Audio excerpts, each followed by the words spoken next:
I met both Ms. Massey and Dr. Hayman in February of this year at Harvard's Alumni of Color Conference. Actually, Dr. Hayman called on me while in class. And their contribution to the fields of education specific to addressing implications of historical trauma theory is incredibly relevant to our work here at Ashford, both in a practical daily level and for its long-standing impact on society. I appreciate CETL for providing this platform to be heard. And let me first begin by introducing Ms. Massey. Kamaria Massey is a third-year doctoral student in the Urban Education Leadership Program at Morgan State University. She received her BA in English at Florida Atlantic University and MFA in Creative Writing at Full Sail University. Ms. Massey's research interests include historical trauma, K-12 curriculum development, resilience theory, and culturally responsive teaching.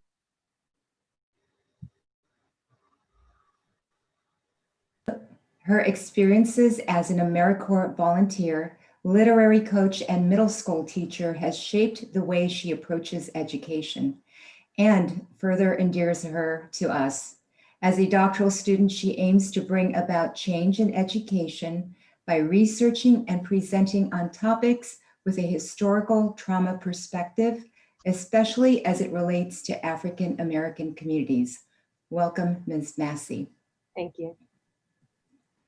I would also like to introduce Dr. Warren Hayman. Dr. Warren C. Hayman is a career educator who has served as public school district superintendent, dean of education, vice president of student affairs and education policy fellow in the United States Department of Ed. Dr. Hayman retired from his position of assistant dean of education at Morgan State University after 42 years of service in public education. He is currently program coordinator for the doctoral program at Morgan State University in urban educational leadership, and he serves there as a part-time faculty. Dr. Hayman was appointed to the Board of Trustees for the Community College of Baltimore County in 2007. Prior to that appointment, Dr. Hayman served as a member of the Baltimore County School Board for 10 years. He was elected school board vice president during the 2005 school year. Dr. Hayman's public school educational expertise is shared with others as an international educational consultant and motivational speaker. Our keynote speaker, Dr. Hayman, received his BS from Coppin State, MA from Stanford University, and EDD from Harvard University. He attended the Oxford Roundtable at Oxford University in England in 2005. He continues to use his educational knowledge and experience for the benefit of the metropolitan Baltimore area and beyond. He coordinated the Bethel AME Church Tutorial Ministry. He has been the president of the Dunbar High School Advisory Board for the last 10 years and is a member of the 100 Black Men of Maryland Phi Beta Sigma Fraternity, Inc., board president of Nairobi College, East Palo Alto, California, and co-chair of the Basketball Academy. Dr. Hayman is a married father of 3 children and has been honored with the Distinguished Black Marylander Award, the Full Word Foundation Award, and the Rotary Club Service Above Self Award. Baltimore County NAACP Excellence in Education Award, Coppin State University Athletic Hall of Fame, Associate Black Charities Special Recognition Award, and Coppin State University Vision Award honoree. Please join me in welcoming both Ms. Massey and Dr. Warren Hayman. Thank you. Thank you, Dr. Lafferty, for that kind introduction for Kamaria and I. We are honored and humbled to be the keynote speakers for the 3rd day of your conference.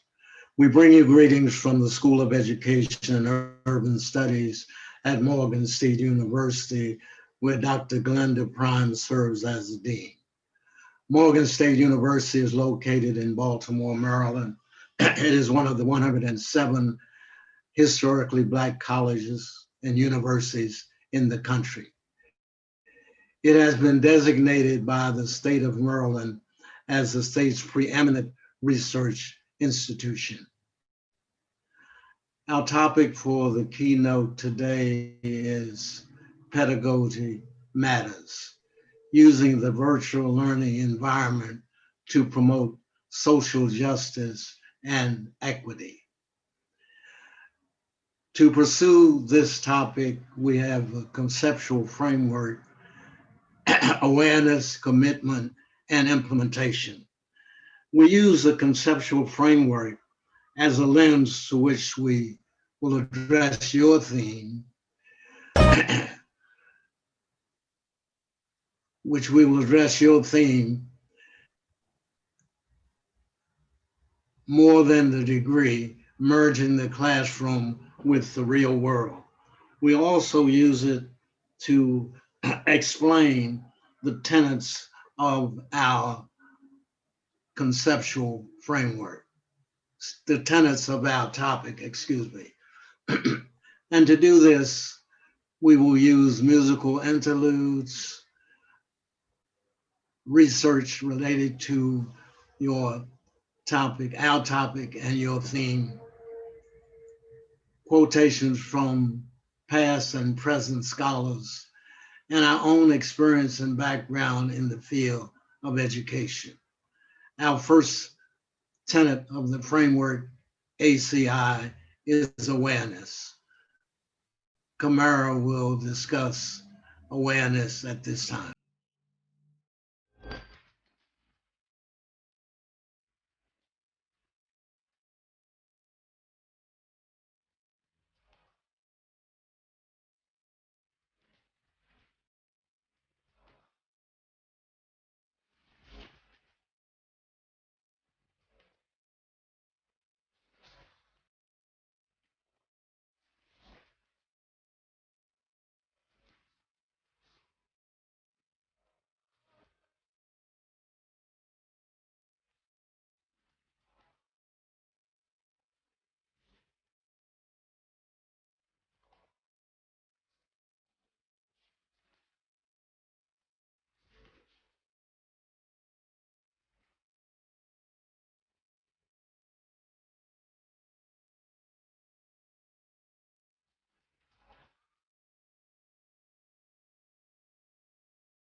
Hi, everyone.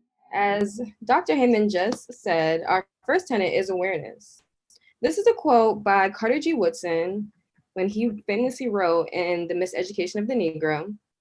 He says, "What we choose to teach, how we interact with students, and how we treat families, all of it plays a crucial role in how students come to see the world and how they engage with it." He's basically saying that, what we learn in the classroom impacts how we respond to privilege, race, and pretty much, all parts of society. So to give you some background on my teaching experience, when I was a first year teacher, I taught content as much as the first year teacher could, but I was really more concerned with showing, modeling a good behavior or what it means to be a good person to my students. I wanted them to not only be good students, but to also have good character. And so one way that I thought about doing that was just incorporating like many open mics for them to have like as much time as we could throughout the year.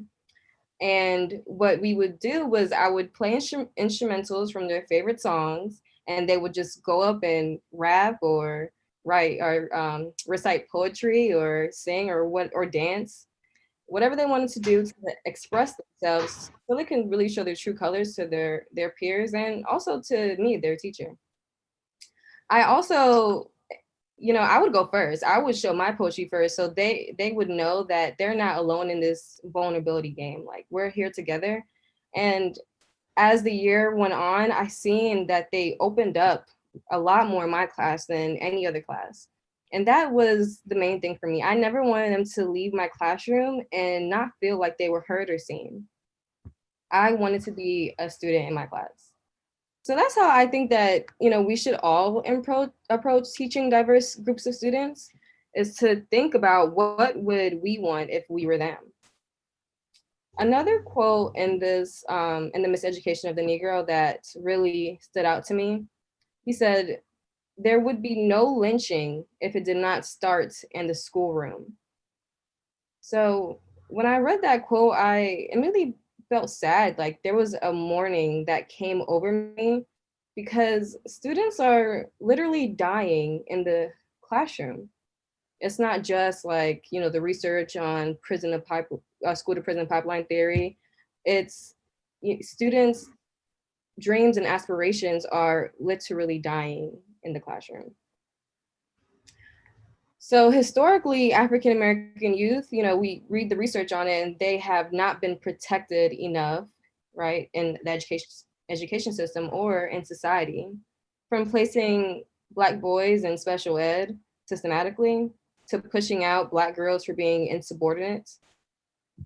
So yes, some students are thriving, but we can't focus on those students if they're always the exception. So you guys are all not teaching K through 12 students. This is mostly for faculty members who are teaching college students, but I think it's important for us to remember or think back at all of the things that students go through in K through 12 because they bring those experiences with them in higher ed. I see it all the time, my peers, who are graduate students, they still have a hard time, talking in front of the class, presenting. They still have testing anxiety. And this is all because of, the trauma and things that they faced in K through 12. Their confidence is basically just still low. So moving forward, I think it's important when we think of merging the real world and the classroom to just remember where we've been. And so I decided to look back to the 1950s. What do we have? We have, rock and roll, right? Technology was like this big thing, this new thing, and TV was more popular. And then best of all, we had the 3D movies. I'm pretty sure people were really amazed by that. But the dark truth about American culture was segregation. I think it's always funny when I either watch these time travel movies or even see people on social media, how they will say like, oh, I would go back in time, or I wish I could go back in time because they missed the social norms or, the fashion. But if Black people were given the opportunity, we wouldn't go back to segregation or Jim Crow days, right? So when we think about today, what has changed? We have technology that really skyrocketed. We have many computers on our phones, and we can order, like food can come straight to our door. We don't have to go grocery shopping. We don't have to go to Chipotle. They can just come to us. Even our neighborhoods, our schools are still segregated. Our neighborhoods are still monolithic, right? And equality, we still are fighting. Sorry. So if we want to be aware, as this tenant focused on, if we want to be aware, we really have to, be honest about where we are and how society is not where we want to be. We still have racism in every part. And so we all must be aware of that, right? And just be honest with that and take that for what it is so we can work to end it or at least lessen it.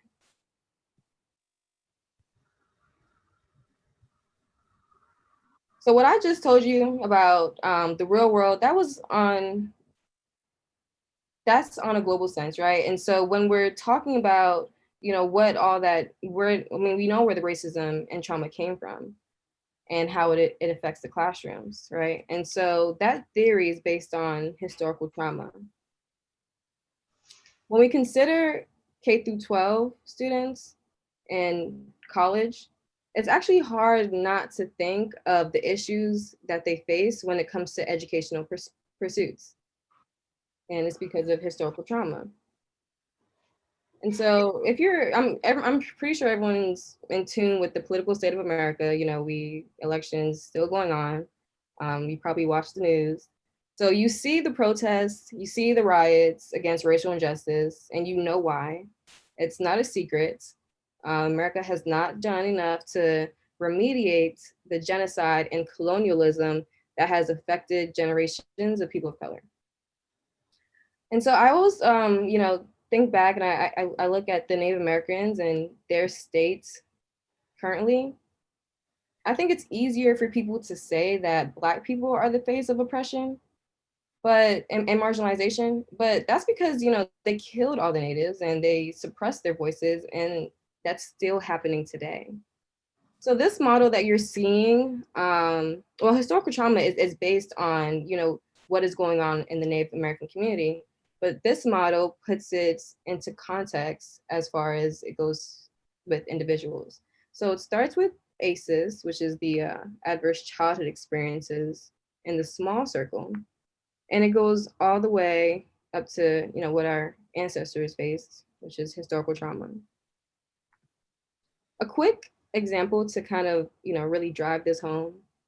Imagine I'm a young Black girl living in a predominantly Black community that is low income, and I go to a low resource middle school. Chances are my school isn't giving me what I need. I may not live in a community that is considered safe. So how did I get here?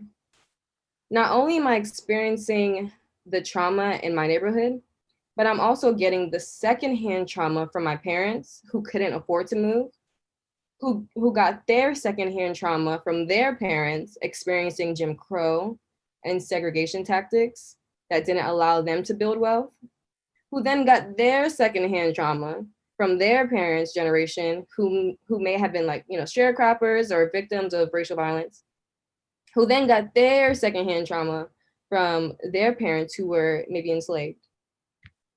So that is, the ongoing intergenerational historical trauma that this is referring to. The model tries to conceptualize 4 types of trauma. Basically, it's the individual, which is you and I, collective, your community, your family, systemic, which is, policies, government, and in its entirety, intergenerational. So it ties everyone who comes in contact with these experiences.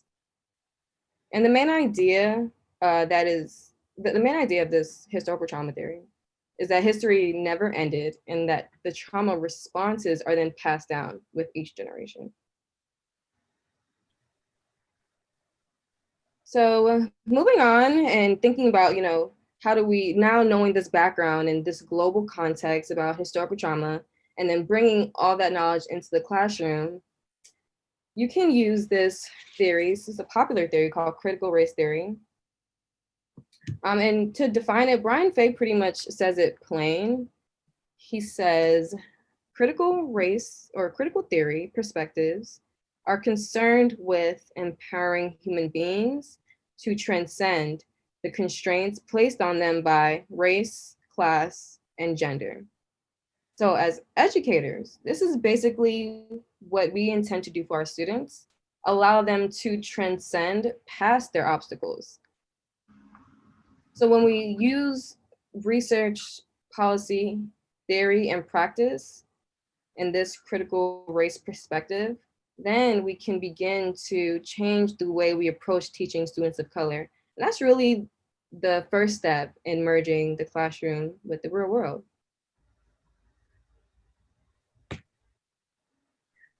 So another area of awareness that I really want to get into is this cultural capital. And many of you heard this before, and it's really a great way to think about, what your students bring with them to their learning environment.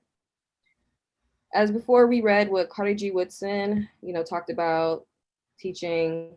Etta Hollins also says something similar.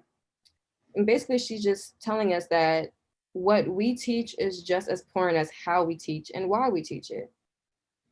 This model that you see in front of you, this is by Yasso, and they use a critical race theory perspective to show the multiple strengths of people of color. And this is just to show us that everybody, every student comes with something of value. And so as educators, we're supposed to, help them identify that and, use that in the classroom. When I come across many students, mostly undergraduate students, they feel like all the power is within the professor and that they just, are there to absorb the knowledge. But in order for us to really make this merging with the classroom possible, they are the ones who need to connect what they're learning to themselves. They're the ones who, pretty much take what we give them and we receive, their responses in order to be better teachers, but they're the ones who, take it outside of the classroom for us.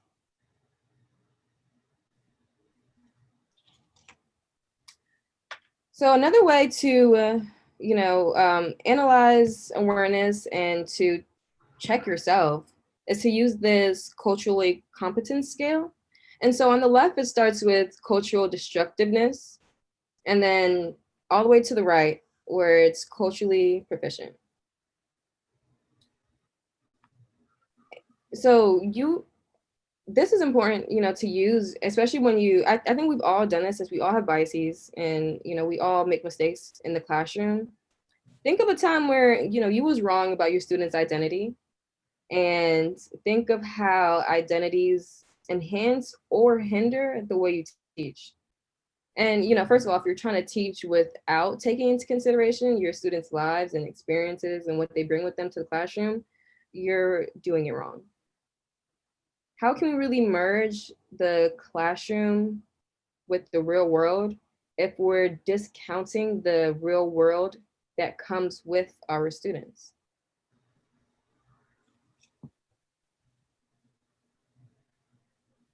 So in the previous slide, I did mention implicit bias.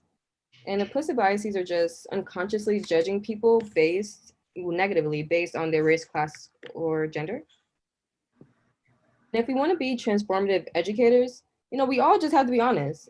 Say what it is, be honest about who you are and the biases that you have. You just have to know that you have them so you can be aware of them, right? And then learn how to unlearn the negative things that you think about people, even people that you might look like.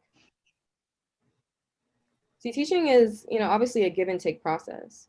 And so to be reciprocal, we need to be, safe in this process. We don't want to, hurt anyone else with our biases. So I've tried to make you, aware by using historical trauma, critical race theory, cultural competency, cultural capital. All of those are critical to this conference theme of merging the real world with the classroom, because all of these real world issues are issues that we must be aware of to make that merging successful.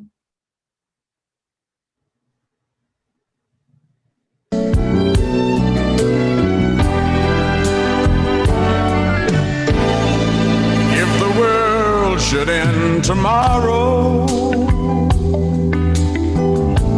have you lived enough today? Has each hour been fully tasted, or merely wasted away?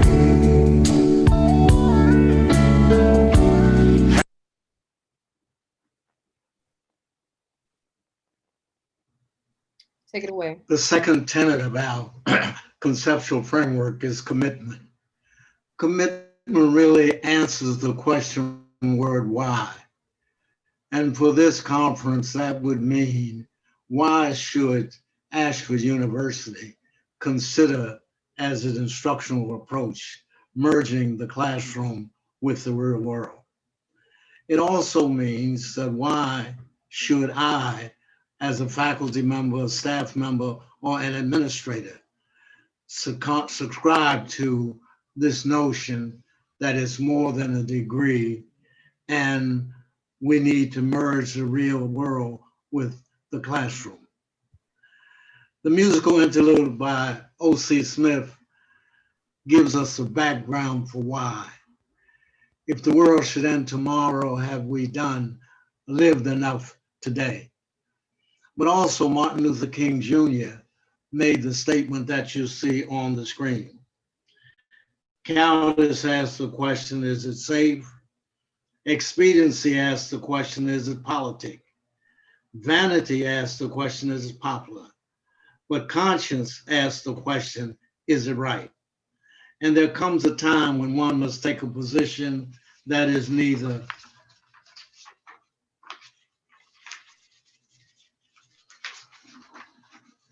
safe, nor politic, nor popular, but because one's conscience tells one that it is right. So Martin Luther King Jr. is telling us that merging the real world with the classroom is a moral imperative. It's a moral imperative, therefore, we are obligated to transform the learning environment. Recent data from Ashford University tells us that 49% of the students at Ashford are students of color. However, only 20% of the faculty are people of color, and 22% of the staff are people of color. When the University of Arizona learned that, the faculty at University of Arizona learned that the university was going to purchase Ashford University, they raised the question as to the graduation rate.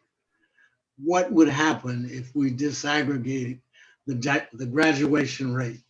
How would students of color fare with other students at the university? Students of color, of course, are not the majority, but still we have to raise that particular issue. But there's another side to this relationship between Ashford University and your willingness to merge the real world with the classroom. In March, universities across the country shut their doors down because of COVID-19. That has continued in most cases through the fall semester and anticipated that it may be continued through the rest of the academic year. But that's not new for Ashford. Ashford is a high-profile online institution, larger than most. So Ashford has a lot to offer for us who are undertaking online instruction for the first time in a serious manner. So what can Ashford do for us? You can give us tips for establishing and maintaining connection with students at a distance, including those hard to reach students. You can provide us with strategies for supporting students' increased need for social interaction and social and emotional support, regardless of the instructional setting. And you can teach us how to leverage positive relationships and formative assessment data to nudge students into becoming more confident and more engaged learners. Another response to the question word why and commitment would be, excuse me, teacher quality. Research tells us that the basic determinant for academic success is the interaction between the teacher and the student. It's not SAT scores, it's not race, it's not gender, but it's the quality of that interaction. So if we're going to merge the real world with the classroom, then educators are critical to the success of that merger. And that success will depend on the quality of the interaction. Another response to the question word why and the tenet of commitment can be found in the work of Dr. T. Lightfoot Wilson. In an article published in 1972 in the Harvard Educational Review entitled Toward a Process of Afro-American Education. What Dr. Wilson pointed out, that there's a distortion in our vision. And once we recognize the level of distortion in the vision, then we can change our perceptions. And those perceptions being changed will also change our behavior. She used this diagram as you see on your screen. And the line A, or the top line, are perceptions. So if you perceive students of color not having any major cultural capital, as Kamaria pointed out, then you are not going to respect them as students. If you perceive based on your perception that some people have privileges and others do not, then you are going to continue to promote the glass ceiling so that people of color, and particularly women, will not be able to attain their potential. So as you review this particular diagram, keep in mind that we need to change the distortion in our vision, because what we see is what we will be. Researchers or anthropologists were concerned about the difference between instinctive learning and the need for teaching to promote learning. So what they decided to do was to take species from one nest and put it into a habitat of another nest. When the eggs hatch, the offspring did not need to be taught how to behave according to their species. What they concluded then was that the higher you go up the phylogenetic scale, the more you are depending on teaching and learning for your success. I call this the power of pedagogy.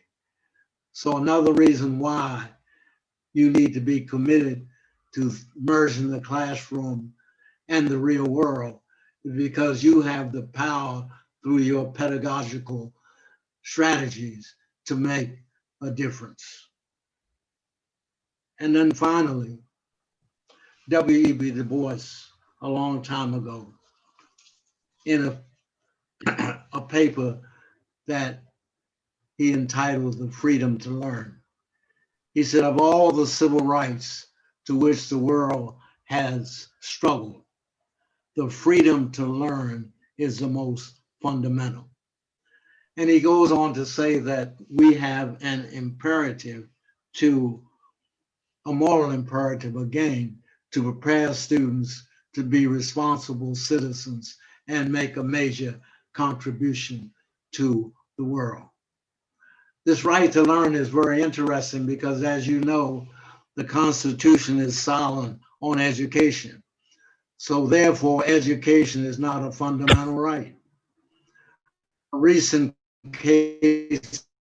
court case in Rhode Island, the judge ruled against the plaintiffs who were charging that Rhode Island did not provide an adequate education to prepare students for civic responsibility, merging the real world in the classroom. But the judge also said that there's a crack in that window, and future legislators need to look at that Constitution and open that crack and consider making education a fundamental right. So those are the issues that help to respond to the question word why. The commitment that you need to make as an individual and Ashford needs to make as a university if they really are serious about merging the real world and the classroom.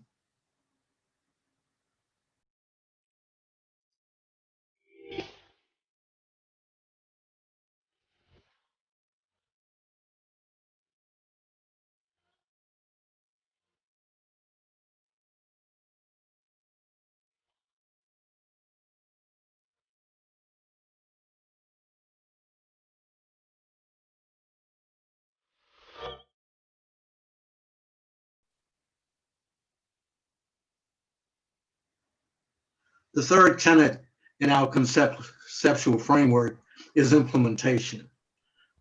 This tenet answers the question word, why? The clip, the musical interlude from The Wiz, Dorothy, excuse me, played by Dinah Ross, is asking Lena Horne, who is playing Glenda, how can I find home? And Dinah Ross and Lena Horne explains to her that home is within. It's not where you eat, where you sleep. But in order for you to understand that, you have to believe in yourself. You don't have to click 3 hills, but you have to believe in yourself. So philosophically, if you want to implement merging the classroom with the real world, it has to be, as that song goes, gospel song goes, that's something within. But secondly, in order to really understand what it means to implement this new instructional approach, you have to consider what is the purpose of education? What is the purpose of merging the real world with the classroom? The late, excuse me, Vincent Harding, in a speech at a conference at Lake Lanier, Georgia, answered the question, education for what, with these words. I say an education which will release and encourage from it, which will engender dissatisfaction with what is, and develop painfully honed visions of the possibilities which humans may yet create for the good of society. For us today, here at TLC 2020, that translates into transformative pedagogy. To merge the real world in the classroom, we must empower our students to critically examine their beliefs, their values, and knowledge with the goal of developing a sense of critical consciousness and urgency. If I may deviate from implementation and shift gears and go to what I call my hidden figures moment. As an online university, most of your students are adults, as they are at Morgan State University. You probably have heard about Rosa Parks, but 11 years before Rosa Parks, Irene Morgan, Gloucester, Virginia, the birthplace of my grandparents and great-grandparents, refused to give up her seat on a Greyhound bus. Her case went all the way to the Supreme Court, and she was vindicated. My hidden figure today is Septima Clark. And you see on the screen, she is sitting with Rosa Parks. So Rosa Parks was a student of Septima Clark.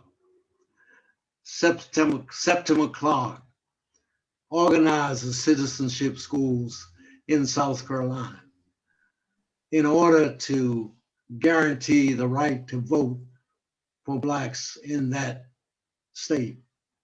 Because at that time, you had to pass a literacy test to be able to vote. This is timely because we're still trying to figure out who our next president is going to be. And certainly following whatever the results are, there will be some negative reactions. So how does this relate to Ashford TLC 2020? Rosa Parks taught adults. She not only taught them literacy, but she taught them how to unlock the political system and also taught them political education. She was merging the real world with her classroom. And that's what this conference is all about. I'm reminded of the late Ron Edmonds, who said, If you need to see more than one example of success, then the problem is yours. So that if Septima Clark could do this 70 years ago, certainly we can do it in 2020. Now back to implementation. I was excited when I saw your acronym TLC, because I want to use that same acronym to further respond to the question how. I call it the TLC to the third power framework for the virtual classroom.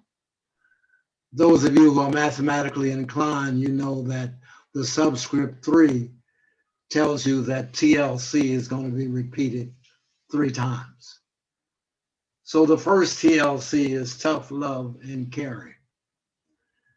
Working with adults who are mostly working, raising families, they come with all kinds of excuses. They had to be in the emergency room with a child. They had to work overtime. And we hear this over and over again in the doctoral program. But tough love and caring says, the things you can't control, we don't have any way to direct them. But what you can control as a student at Ashford University is getting your assignments in on time. What you can control is logging in online on time and saying full time.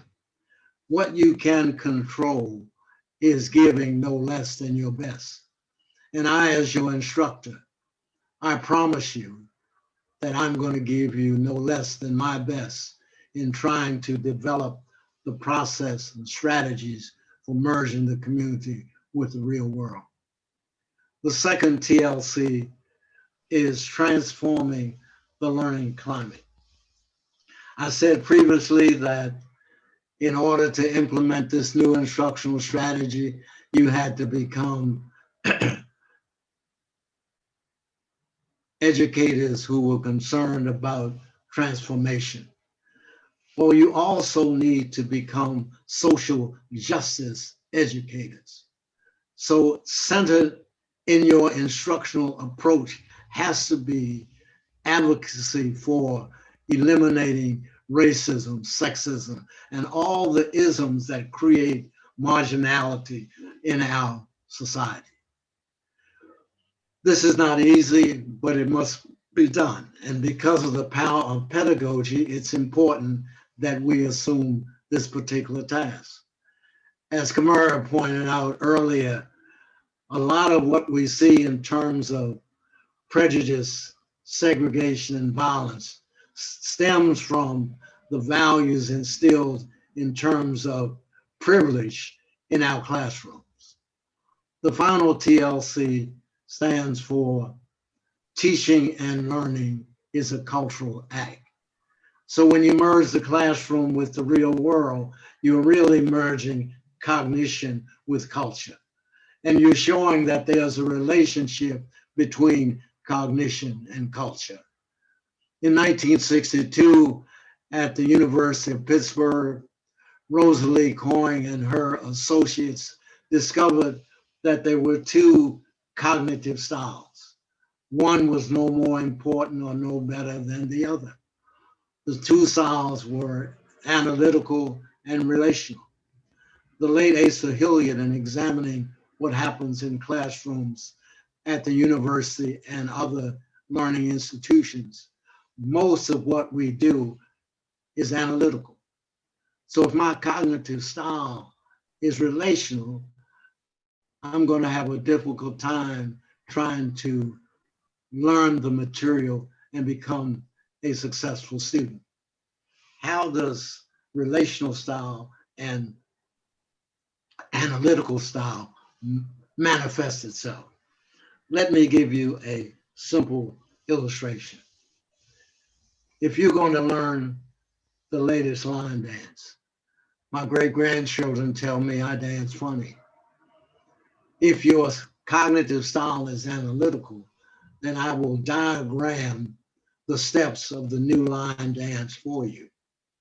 But if your style is relational, once the music comes on, you will get out on the floor and you'll stumble and bumble for a moment.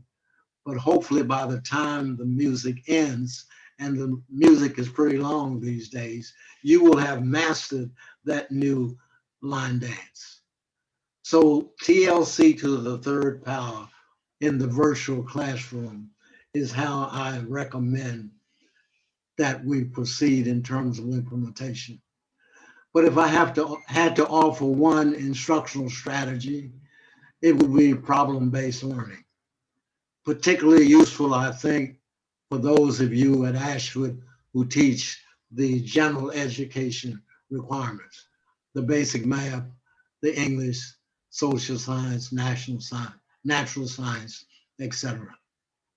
So problem-based learning says that we would bring the problems from the real world, the students would, and we would use our subject areas to help solve the problems. And in doing so, the students get a better feel for the fact that Ashford really cares about them because they're trying to help them solve the problems.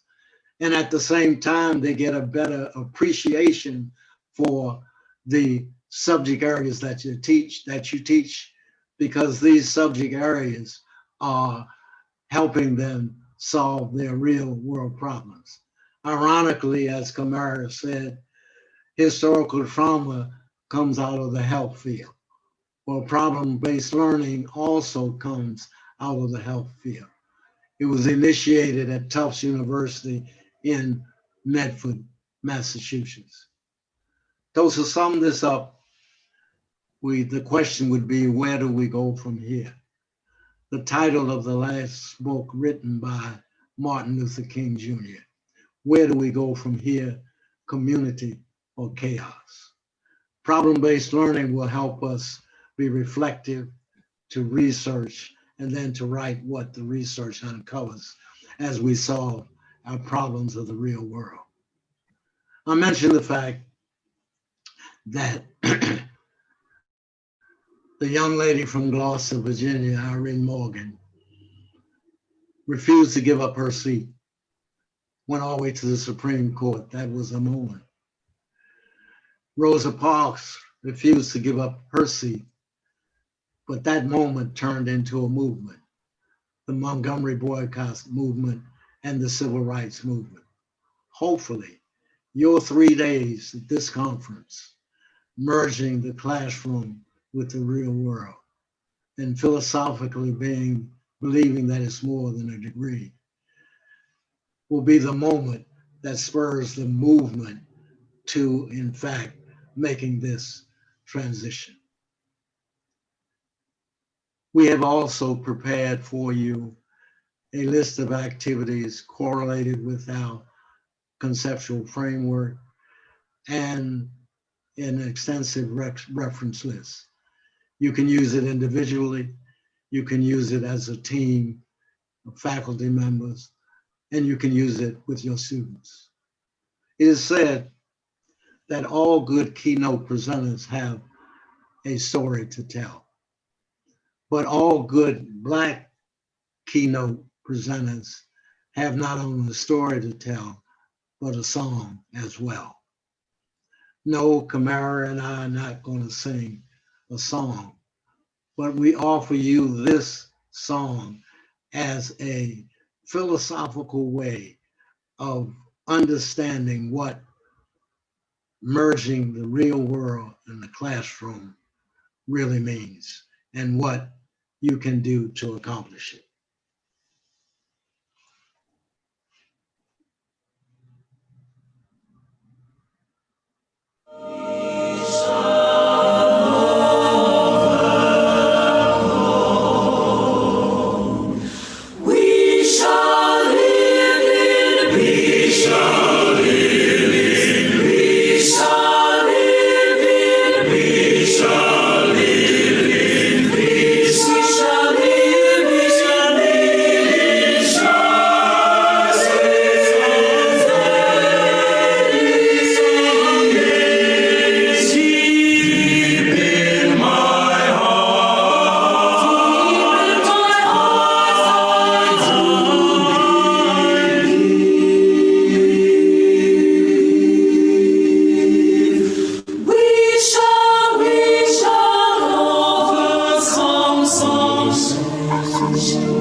Now for the story.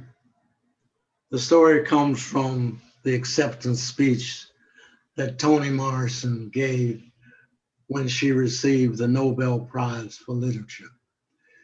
It begins with one of the oldest phrases in literature, and perhaps the first one you learned in kindergarten.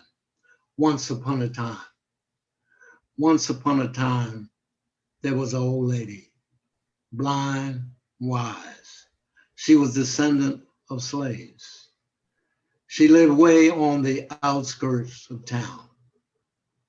But people came from all over to sit at her feet because of her wisdom, even though she was blind. But one day, 3 young men came to her door with the express purpose of trying to exploit what they thought was her weakness, her blindness, and also to counteract the fact that everyone came because of her wisdom. They approached her door. It was open. She walked in. Old lady, the bird we're holding, is it living or dead? She did not answer. She could not answer. She was blind. She didn't know who her visitors were, and she didn't know whether they were holding anything in their hand or not. Old lady, the bird we're holding in our hand, is it living or dead? She did not answer again. And they got frustrated and confused, but at the same time, they chuckled because they thought they had overcome. But finally and slowly, she raised her head and she said, I don't know whether the bird you're holding is living or dead, but what I do know is that it's in your hands. It is your responsibility. So more than a degree in merging the classroom with the real world, as you conclude your conference, it's in your hands and it is your responsibility. I take the bird to mean the merger. I take the hands to be TLC to the third power. The boys would be our students, and the old lady would be the educators. We're wise, we're old, and therefore we have wisdom to pass on. You have 3 choices. You can continue your teaching and learning without attempting to merge. The second choice, you could attempt to merge the classroom with the real world, but it would be less than mediocre because you will not take into consideration the awareness levels that Kamaria mentioned to you. Or finally, you can move toward radical transformation. That is transforming our society by merging the real world with the classroom. We thank you for this opportunity, and in the time remaining, we will answer questions that are in the chat.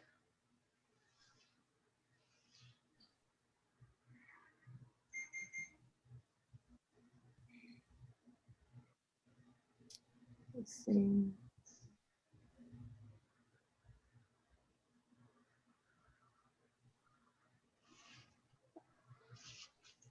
Haley, do we have any questions in the chat?